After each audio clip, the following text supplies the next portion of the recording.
তুফান মুভিতে সাকিব খানকে জিজ্ঞাসা করা হয়েছিল তুই কি চাস, উত্তরে সে বলেছিল পুরো দেশ। ওমা হুজুরও তো মুভিও চায়। আচ্ছা হুজুর কোন তো কেজিএফ মুভিতে যে রকি ভাইরে জিজ্ঞাসা করা হয়েছিল তুই কি চাস, রকি ভাই কি বলেছিল? সেখানকার হিরো রকি ভাইকে জিজ্ঞাসা করা হয়েছিল তুই কি চাস, উত্তরে সে বলেছিল পুরো দুনিয়া।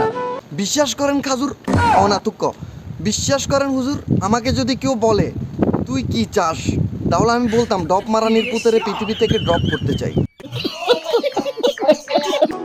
একজনের ডিজায়ার হচ্ছে ছোট্ট একটা দেশ জয় করা, আরেকজনের ডিজায়ার হচ্ছে পুরো বিশ্ব জয় করা।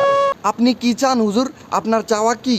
আগে তো আলম কাকা একের পর এক গান ডেলিভারি দি আমাদের জীবনের শ্বাস প্রশ্বাস শিরা যা আছে সব বন্ধ করে দিছে।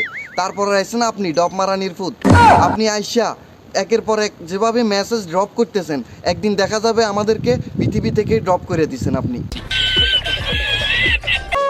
আমি তো সোশ্যাল মিডিয়াতে খুব একটা অ্যাক্টিভ থাকি না। আপনারা কি ভাবতেছেন? আর দূর, হুজুর সত্য কথা বলছে, হুজুর সবসময় অনলাইনে অ্যাক্টিভ থাকে না। হুজুর এগুলা নই নুরাপাতির কথা, কেজিএফ মুভির কথা, বিভিন্ন মুভি টুভির কথা, এগুলো হুজুর স্বপ্নে দেখে, স্বপ্নে।